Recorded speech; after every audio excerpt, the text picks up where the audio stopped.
I am Amrita Sarkar. I am based in Delhi, India. I am a trans woman and I have worked for LGBTQ community, mainly for my trans community for more than 20 years, nationally and globally.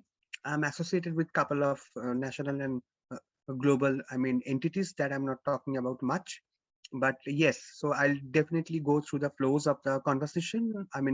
The questions, the queries you all people have, definitely I'll try my best to provide the information. Thank you. Thank you, everyone. And I'm Reubs, and I would also like to thank everyone for making this happen and for coming to listen to our conversation today. A little bit of information about me. I am one of the founding members of TPATH, the Trans Professionals Association for Trans Health. I'm a trustee of the Gender Identity Research and Education Society, where I take most responsibility for research related things. And I'm also a junior fellow and the press officer for the Centre for Applied Trans Studies. And then while I'm not doing any of that, I'm trying to finish a PhD in developmental neuro and clinical psychology in Amsterdam, which is where I am now.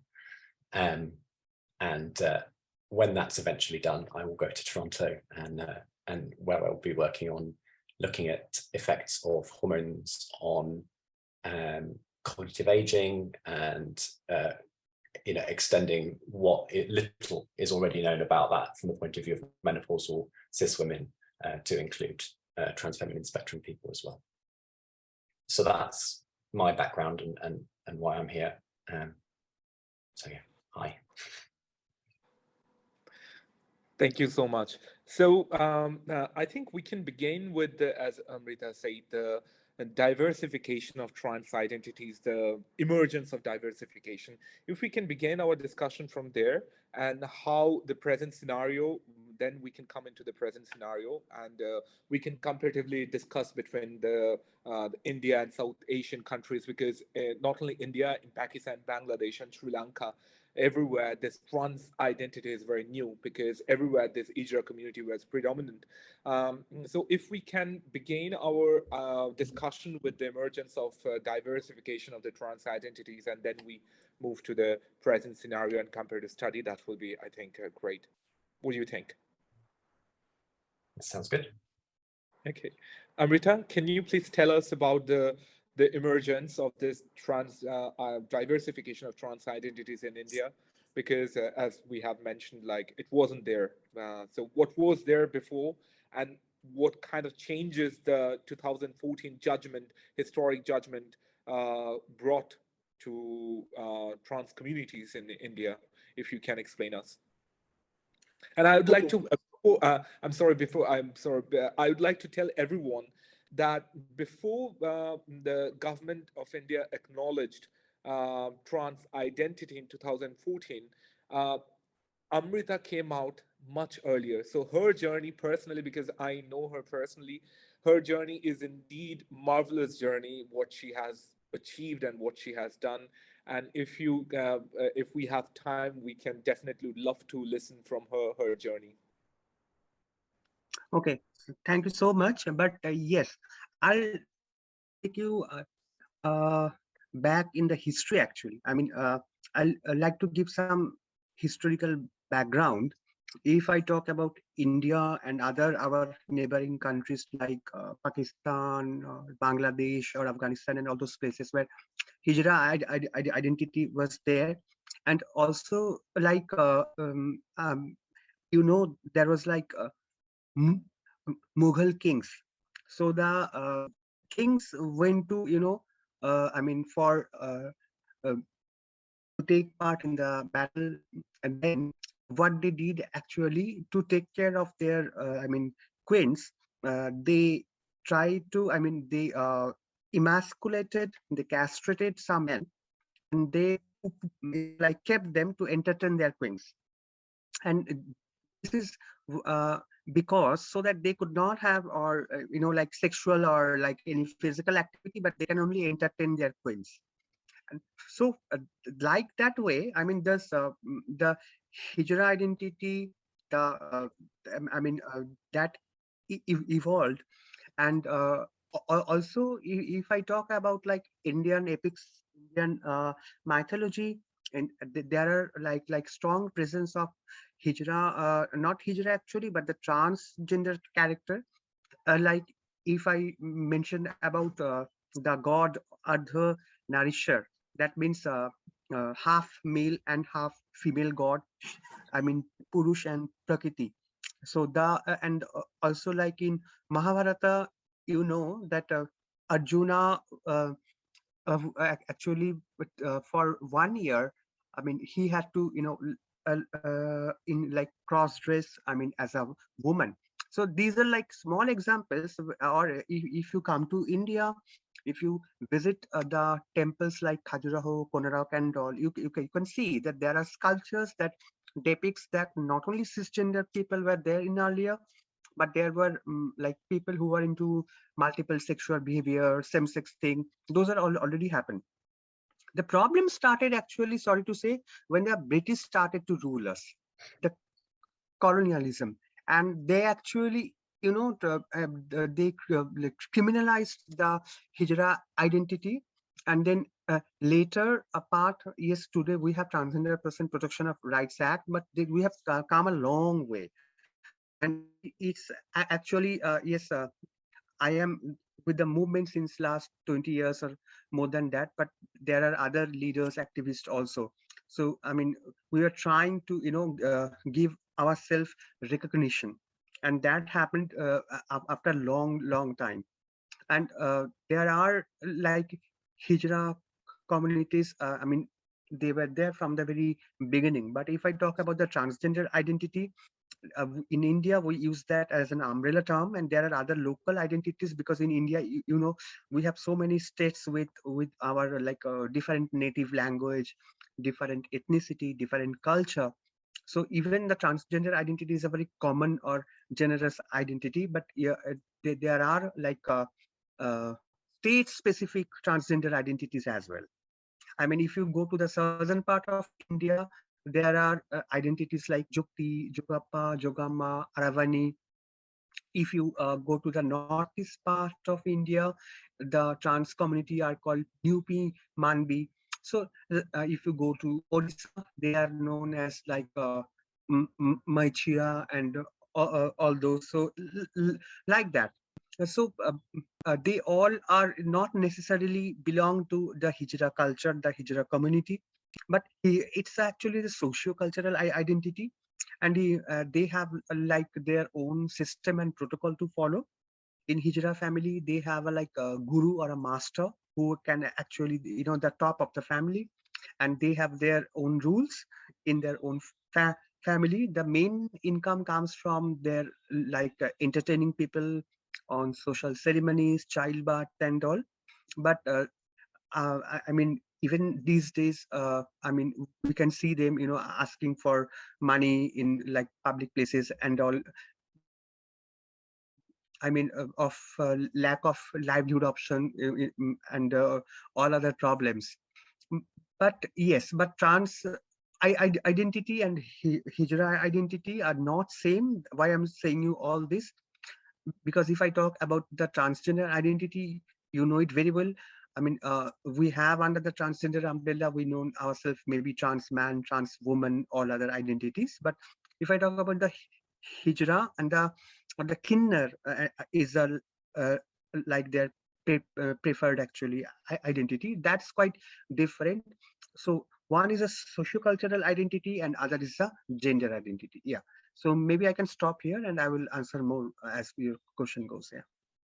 And yes, so Anambar, you were asking me the revolution. So I also tried to mention that in that actually came when we started the HIV/AIDS intervention program under the National AIDS Control Program Phase 3. There was like MSM it was used as an umbrella term, and the transgender identity came under the MSM umbrella only. And that was a very much big problem for not only the community but also for the government, also for the program, to keep that right data, to keep the right information. Because who is MSM, who is trans, if you put everyone under the same umbrella, the purpose is not going to get solved. And also we tried to convince government that we have our specific need to take care.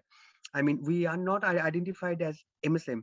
For example, a significant portion of us want to go for gender affirming care, and that might be might affect or might not affect it if someone is a trans person and also living with HIV. So that's the way actually the under NECP 4 phase 4, the transgender specific intervention program was started actually. So now we have started National AIDS Control Program phase 5, and the other part was in 2017. The Indian Penal Code has this law, this sodomy law, this IPC section 377, where like same-sex couple were considered as criminal and all. So that also got repealed, and then as Anambar correctly said, the progressive judgment, very progressive judgment, it was a NALSA judgment, came in 2014, where transgender people got the opportunity to self-identify themselves. The self-declaration was the main part of it. But uh, for many reasons, actually, that did did not, I mean, it could not implement at the ground level so much. Then from 2017-18, government started to take care of the transgender people again, and this brought the bill. Now we have an act, but earlier it was a Transgender Person Protection of Rights bill, and that bill was so many flaws and everything. Even the definition was not correct.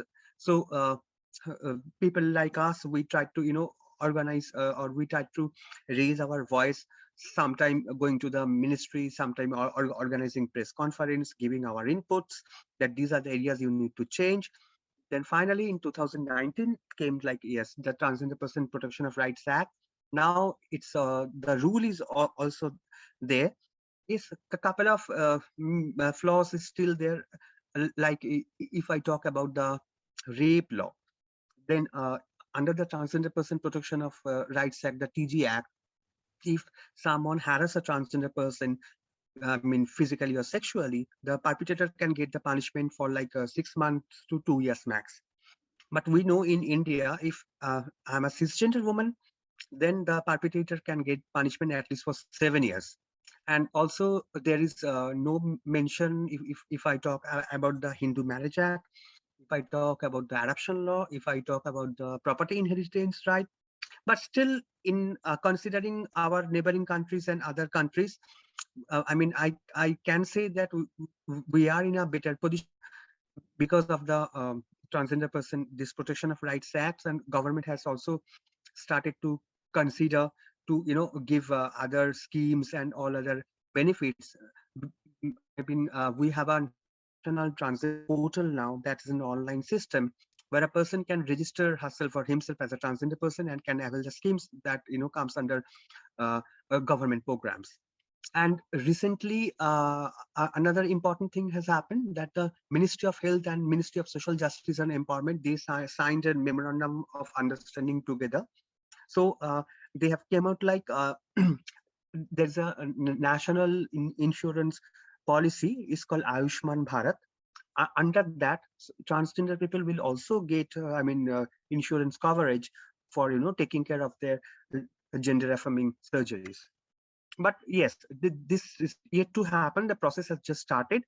But yeah, and also if I am a trans person, I can apply for a educational scholarship. So these things are happening now. But yes, there are some areas definitely we need to take care in coming days. But yes, we have come a long way. It's a long way. Yeah. Thank you so much, Amrita. I would like to also request you to tell us about recently. There are many trans marriages is happening. For example, trans woman marrying trans man in case of Tista. Um, then to a cisgender man marrying trans woman. So all of these marriages are legally recognized. Now, there are the good part is that they are legally recognized, and the another loopholes of the legal like our law is that there is a no, if the person get divorced, then they're like the person cannot demand for alimony, which a cisgender woman can, a trans woman cannot. So if you can just tell us about and more details, like what are the legal problems? The good part that yeah, it's legally recognized these marriages right now, and the bad part of this divorce processing, alimony demand, and everything. Okay. So the loophole is the main part is what my official document talks about my identity. If I'm officially counted, officially known as a like female, not trans woman, then I can get married with a cisgender male. That is possible. And but there are certain cases where transgender couple applied to, to their state level courts.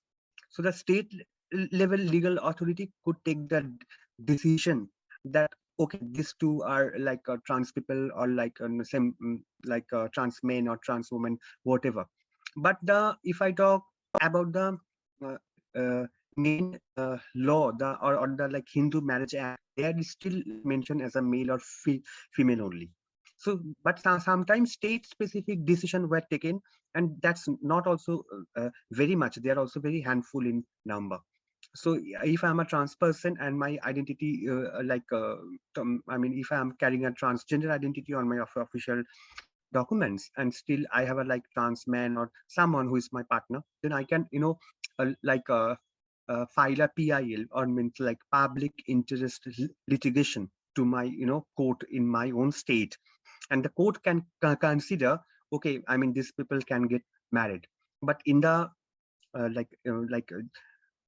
main the Hindu Marriage Act, the main law that has been taken care by the Ministry of Law, it's still like male and female. So a number, you were right, cases, but actually those are like state specific decision. And yes, and you are talking about the other problems. I mean, absolutely right. I mean, in terms of like asking for alimony and all, I think that's not possible. I mean, you can see the Transgender Act where I was just giving you example. The rape law still needs to be repealed. Like in Transgender Act, I mean, if a trans person get harassed or say sexually abused, like as I told, that the amount of punishment is very less. So similarly, in other laws or act and all these places, I mean, it's like I mean, still we have like a long way to. Yeah. Thank you so much. I would like to go to Reubs.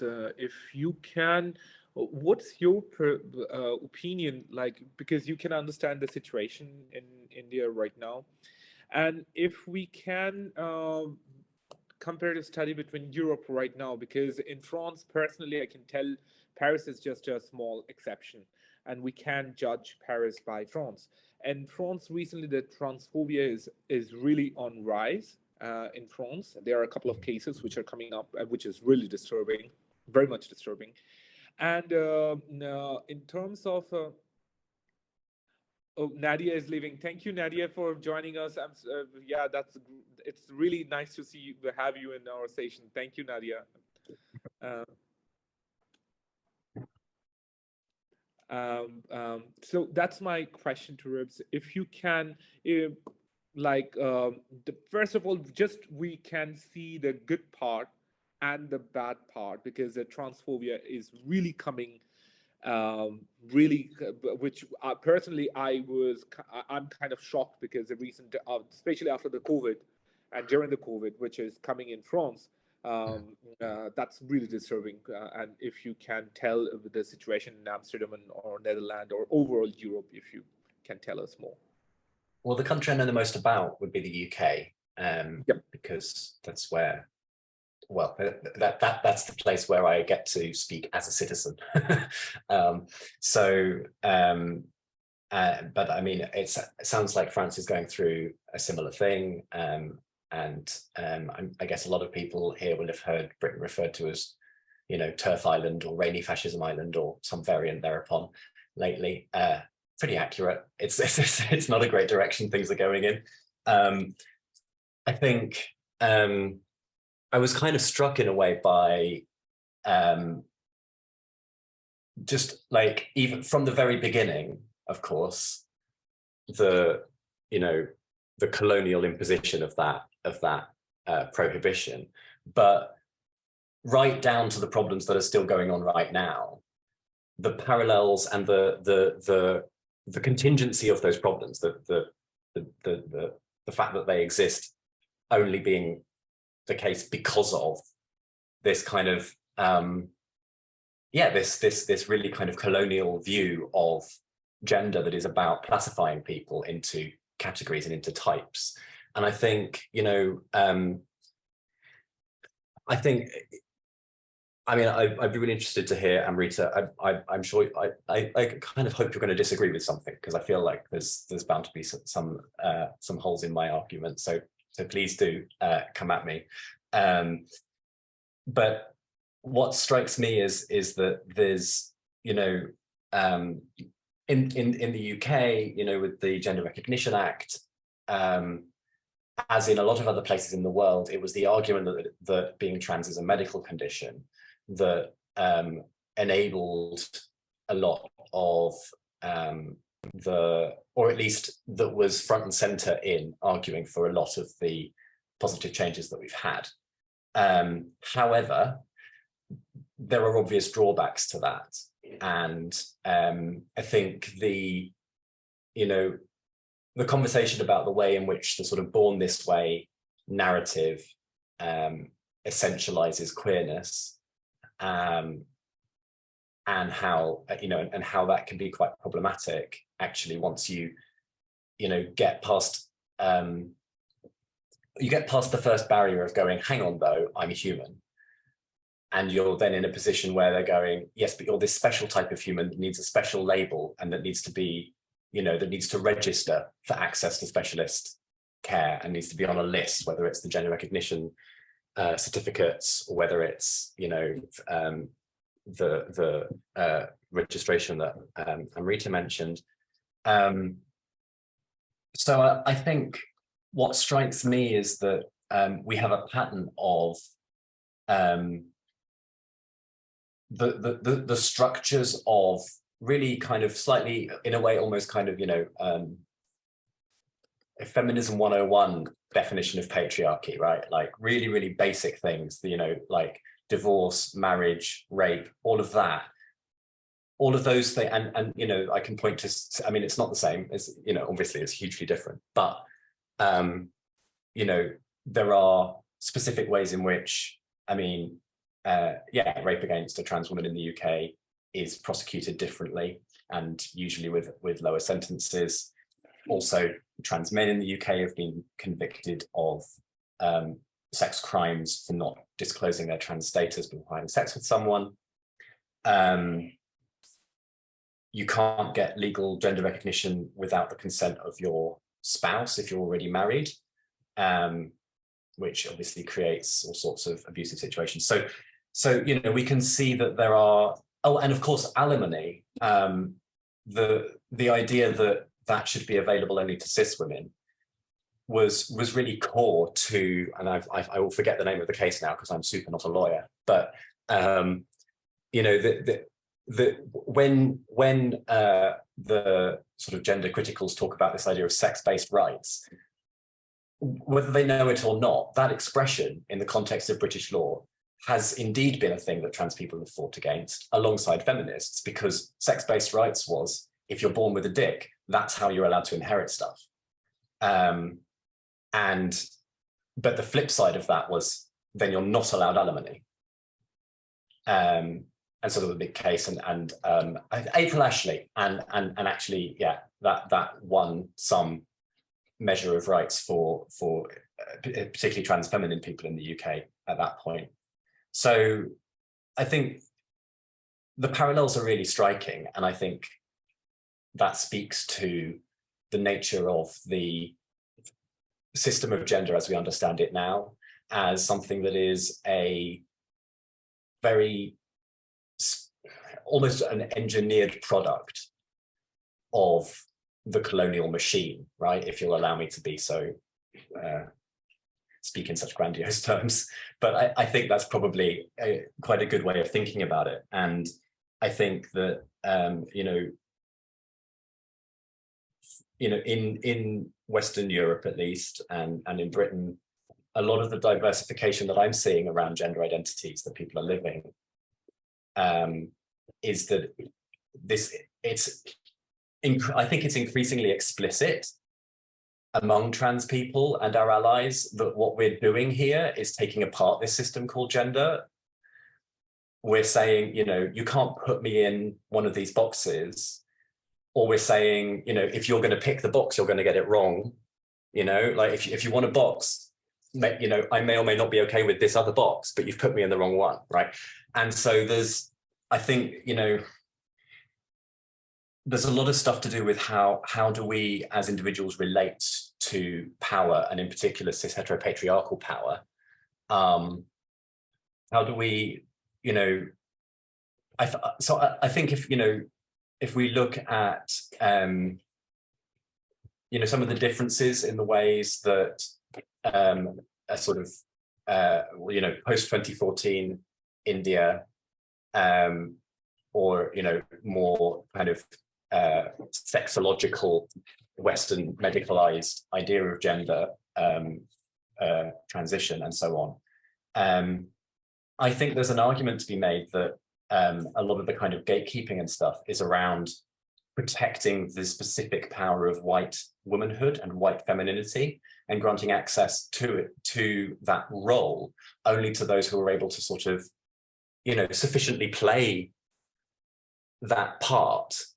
And so you see, which is why you get a lot of, misogyny from gender clinics directed at their patients of all genders, about how they're performing their gender. But actually, for me anyway, I feel like half the point of being trans is to say, no, gender, no, you're not putting me in some box. And I think, the problem is that then we have to go out and live our lives in a world where everything all the time is drenched in gender and gendered expectations. I recently learned this actually, that it is literally a legal requirement in the UK for schools to have gender segregated toilets. Now, even if every school also had a gender neutral toilet, that massively indoctrinates kids into thinking about gender in a really particular way, and a way that was constructed alongside the construction of the idea of race as we now know it. And that is intrinsic to trying to, I keep coming back to this idea that it's about trying to organize society around almost a kind of, I've been known to talk about humans as being eusocial in the sense that, like, insects are eusocial, they have specialized roles, and so they're not pack animals and they're not loners, they're eusocial, right up that extreme.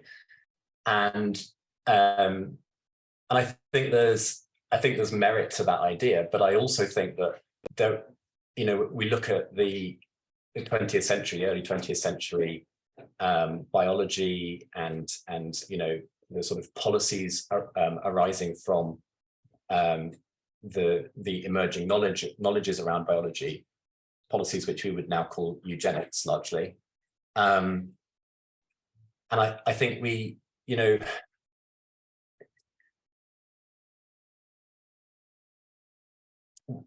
need to start to understand this as there are people who want to decide who reproduces, when and how, so that they can decide who does what work, when and how, so that they can control every little detail, essentially. And it's not necessarily at the level of some, individual with an enormous amount of power, although certainly there are those individuals, but it's also baked in, you know, a lot of the individuals who wanted that power are long dead, but the system that they created is still screwing us all over. I don't know if any of that was insightful at all, but I said the things that came to mind, so I'm interested. Oh, I do have one little thing, which is that something I quite like to kind of go on about and have gone on about for a long time is this idea that we draw a different kind of line around physical harm, or at least physical violence. And I don't know that that makes a lot of sense when we know that these kinds of structural persecution also do real measurable medical harm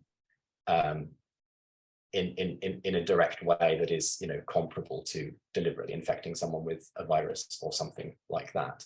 So I think I think there's another element here that is about almost scientism, you know, scientistic racism, scientistic sexism, and it again comes back to this idea, the desire to put everyone on a normal distribution, but not all variables in human biology, and certainly in human psychology, are normally distributed, because a normal distribution, I mean, the whole concept comes from, you know, lots of inaccurate estimates of the same true value. Well, I'm not an inaccurate estimate of someone else's true value.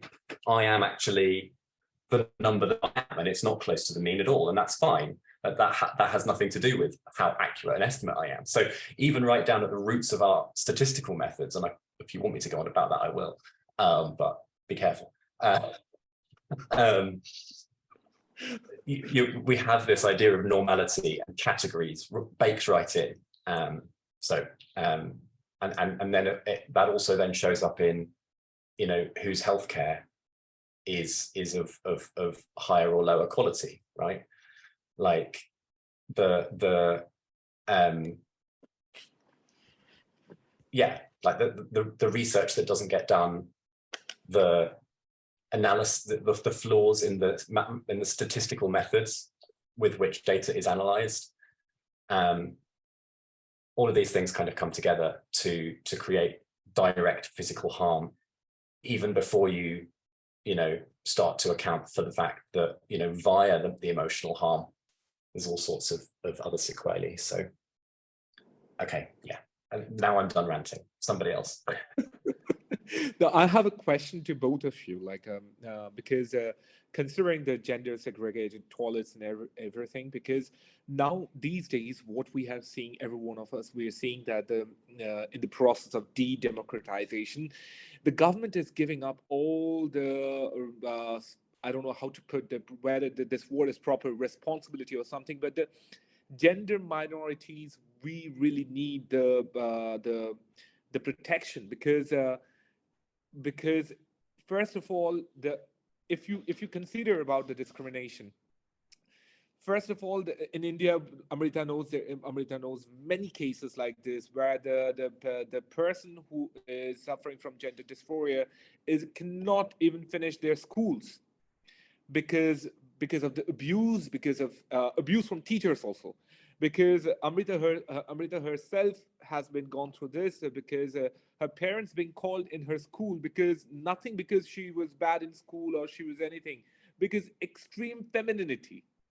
You see my point? Like, so these are the things which the protection and quota system, what I personally think is very much important these days, and which we are not seeing anywhere. So do you agree that, like, my question is, like, do you think this quota system, this protection from the state, is indeed mandatory, or the self community living, for example, in India, which is not IJRA community living, but a different form of community living, with all the trans people, they're staying together without any rules, without any regulation, just staying together to protect each other. That kind of community living is kind of a new emergence. Like, what will be the ideal way to move on in the present circumstances where the phobia is on high, the attack is on high, every possible, like the extremism, if I may put it, is on high. So in this kind of circumstances, how can we protect? Is it through the community living, or is it through the government give us some protection in terms of finance, social, economic, whatever you say? That's my question. How do you think? What do you think? What's your opinion? Both of your opinion. So Reubs, up to you. Okay, well, I think that that's a false binary. I think that there are things that we can and should demand of states, but I think that we must not trust them, because even if the people in power now are all on our side, right now, with politics the way it is, with democracy in this incredibly fragile state, with Elon Musk owning Twitter, etc., etc., I don't think we can rely on governments to remain on side, even if they are on side now. I mean, yeah. I mean, I honestly, that's just my policy with like any institution, really. Like institutions have power, and they hand that power to individuals who are, you know, one way or another find themselves in a position in that institution. So you can't trust the institution because you can only ever really trust people, and an institution isn't people. It doesn't stay the same people. So therefore, we also need the community things. And I was actually having a conversation with my partner about this earlier today. I'm really not one for separatism. You know, I mentioned to Amrita, Heta, and Anambar earlier on email, like, I think that the really sharp division between, you know, gay and bisexual men and, I guess, straight, bi, pan, queer, trans femmes, to me is as unhelpful as a big, bright line between, you know, men and women, and those are the only categories. I mean, it's not as big of a problem, but it's the same type of line, and it's the same type of problem. And I think so. I think, which I think comes back to this thing of medicalizing and saying, okay, put me in a box so that I don't have to continue living in this box that's become unlivable, or that was always unlivable, or whatever. I mean, I don't know anyone else's journey. I only know my own.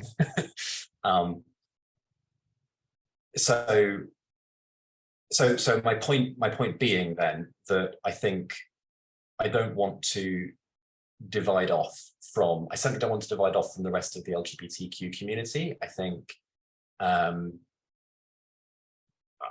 our eggs are all in the same basket, as it were. Like, I think, you know, I think our fates are tied. I think, and I also think that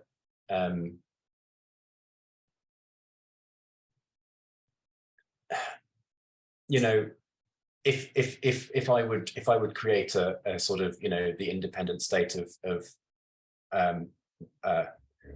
Traniford, just to make it sound extra British, then, you know, that would be fine until there was, you know, a trans person from a racialized background that very few people already in hypothetical Traniford shared, and were then being microaggressed because, you know, and so you go there to get away from the cis microaggressions, but instead you get white ones. Well, is that really an improvement? So my feeling is that we need to keep the coalitions broad in a sense, but broad in terms of identity groups, not in terms of politics or Well, I mean, there are obviously there are things we can disagree on and still be part of the same community, but there are also things that we can't disagree on and be part of the same community. And I think that those are the really, really basic things, like, you know, literally everyone gets to be a person and make their own choices about their life, and literally everyone's life matters, and so on. You know, so yeah, so I think we need both. I think, you know, I think we need things like, we need, you know, free PrEP, for example, but I don't really want a world where the only way that you get that is by putting your name on some list that somebody else has. You know, I don't like that if I want to be, you know, in the UK, if I want if my partner and I wanted to get married, we would have to call each other husband in the vows. That's the only way to go from not married to married in a single stroke in British law. We could go via civil partnership, and then we wouldn't have to do that. But it's a bit, anyway, that's not the point. The point is that, you know, this, what was the point of that?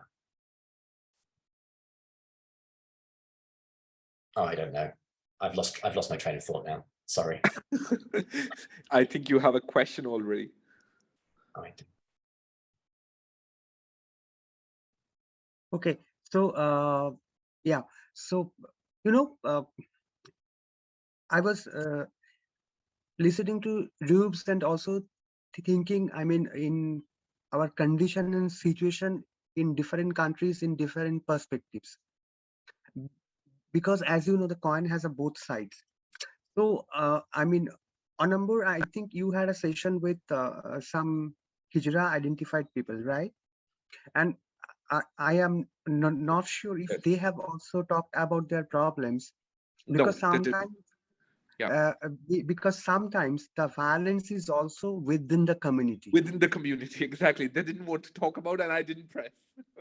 So I mean, there are cases where like the, you know, like big Hijra leaders who has more power, sometimes in so they also utilize their power either for money or for like like position or something. So, and there are cases where under this custom and under this, you know, this structure, even, you know, people can be beaten up, or people from this community, you know, get different level of like discrimination and violence. That is one part. The other part is that when you are talking about the quota system, I think you have a both plus and minus side of it. I mean, where is it necessary and where we have to avoid this? For example, like if I talk about, you know, putting us under a particular label where I'm easily visible, where I'm easily identified, I'm not sure if I can really protect myself in that case. And that's why I am not really, you know, favor of, you know, having like transgender specific toilet. I'm not in favor of that. I want gender neutral single use toilet which can be used by anyone. And if I I mean have to, you know, access that specific transgender restroom, definitely I'll be, you know, like identified easily, I'll be objectified, and the, you know, like the chances to get harassed will be much more. Also, like in India, we have some kind of a structure is called Garima Grih. It's a temporary short shelter home for the transgender people, and that is being introduced by the uh, Ministry of Social Justice and Empowerment. The Translate community-based organization can apply for that, and like if I'm a transgender person, I can, you know, get a shelter for maximum 1 year of time.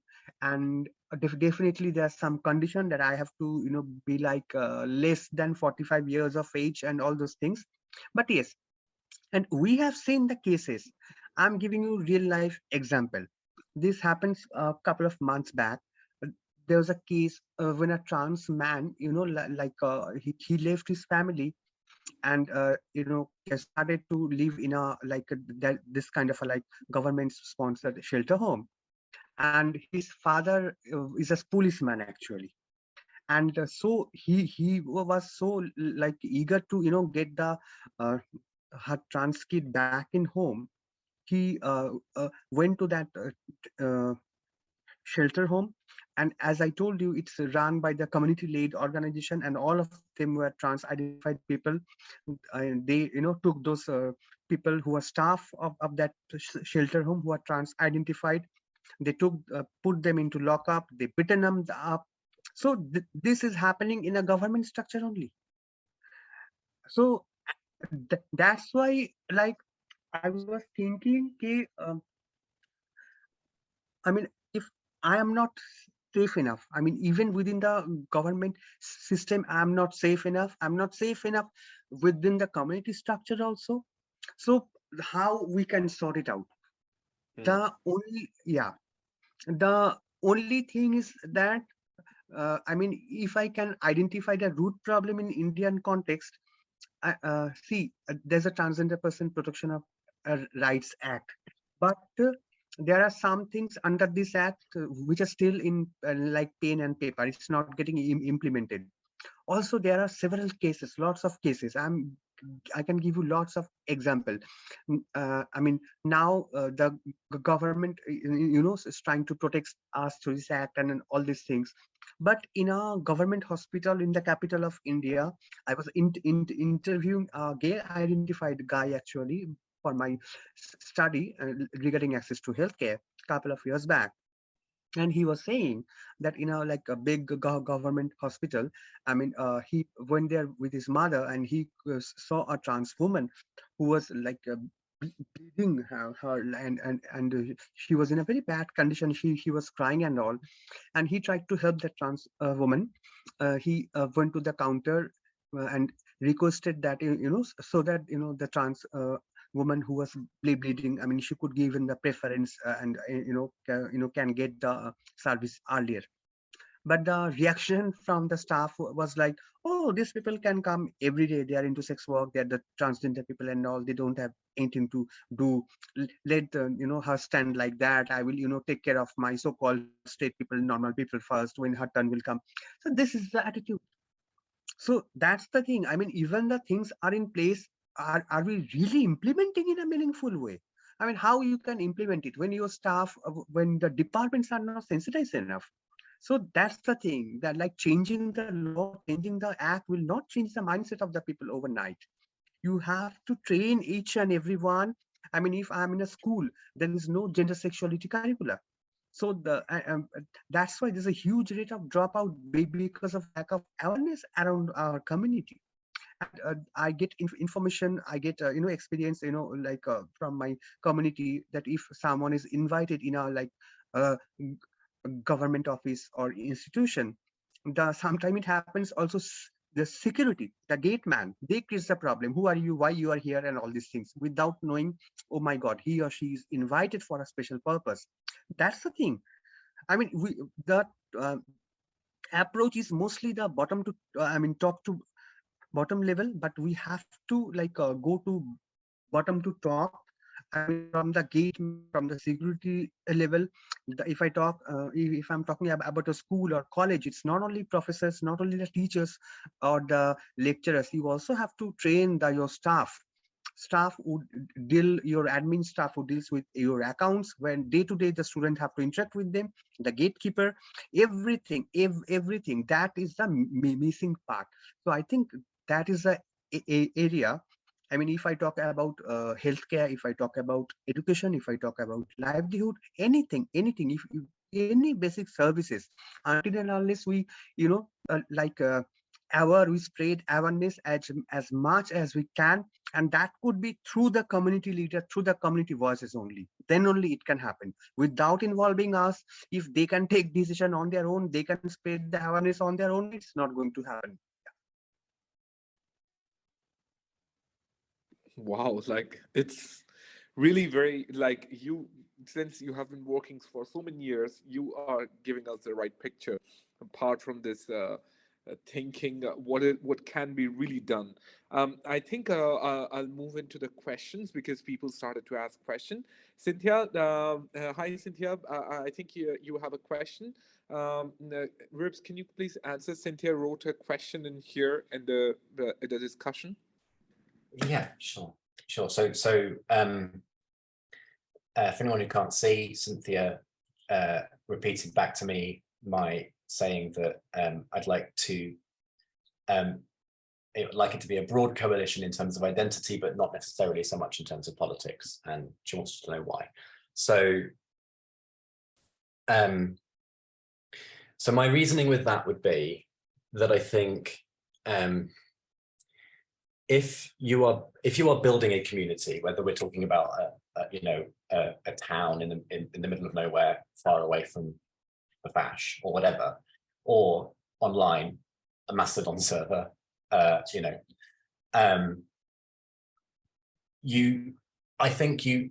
something that we need is the ability to understand and to navigate between, what is a conflict of interest and what isn't actually a conflict of interest. And when there is a conflict of interest, how do you navigate it? So an example that I often call on for this one is that, if you want to create an accessible event for disabled people, and you want there to be music, then that will generally require, sorry, I need to take a pill. That will generally require contradictory things, right? You can't even make a space accessible to all autistic people at once, because some of us need things to be louder so we can, separate it from the hubbub. Some of us need it to be quieter because it just adds to the hubbub if it's loud, right? And I think that there are ways in which we can think through differences in the ways in which individuals are marginalized or privileged, and the potential conflicts that arise, and the difference between a conflict that is, oh, but then I won't get my privilege, and a conflict that's, oh, but then I won't get my needs met. So I think, and I don't think we can, I like with the example of, well, what if a racialized trans person wants to come and join a trans community that is relatively separatist? Well, then they're probably going to find themselves on the receiving end of a lot of white nonsense. So is that really an improvement, right? So on the flip side of that, actually, if you were creating a community and you expressly set out to make it as diverse as possible, and the people in it be people who talk about the ways in which they are disabled by structures, or maybe people want to talk about their disabilities under the medical model, that's allowed too, right? Like so you want to if you're trying to cultivate a community that's going to work together towards some kind of liberationist goal, that community needs to contain people who are empowered to speak about their specific marginalization and supported to shut up and listen about other people's. And I think it's really, it's something, we sort of just barely managed to make the cis straight white guys be quiet for 5 minutes. And now all of a sudden we're realizing that actually we also need to do it to all of the rest of us too. We all need to shut up and listen, and we all need to, sit down and talk. And I think, so when I say, it's about, it's not the breadth, you need breadth of coalition in terms of identity. It's not just because actually, they're not, even if they aren't coming for you, if they're coming for X now, they'll be coming for Y later. It's not just that, it's also that actually to solve the problems that make people think fascism might be a good idea, we need to we really need to understand how to make room for each other, even when making room for each other does mean that, when it's the music bit, these autistic people and these autistic people need to go to different rooms. That is still coming together, right? It's just it's accommodating each other. And the reason I say not so much with politics is you need a particular attitude, or you need a certain level of like empowerment in the way that you're thinking about things, that you don't like if you're still buying into the idea that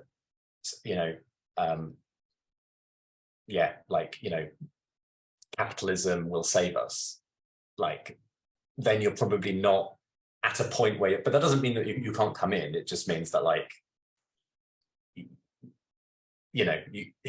that's sort of at the edge of what's sort of the norm for a community like that. Does that make sense? Or am I just, I mean, I realize that that you can end up in a really dangerous place with that as well, right? Like there is also a kind of a purity policing thing that can happen there as well. So, and some people's accommodation needs are like, I need to be able to not think too hard about it. And we need to make room for that as well. But I think, you don't need people to say, yes, I'm an anarchist, or yes, I'm a communist, or whatever other label you've picked. But you do need people to say, yes, I've realized there's a giant gaping hole in the system as it is, and I want to try and help fill it. Here's what I need to be able to function. Here's what I can offer, and move forward from there.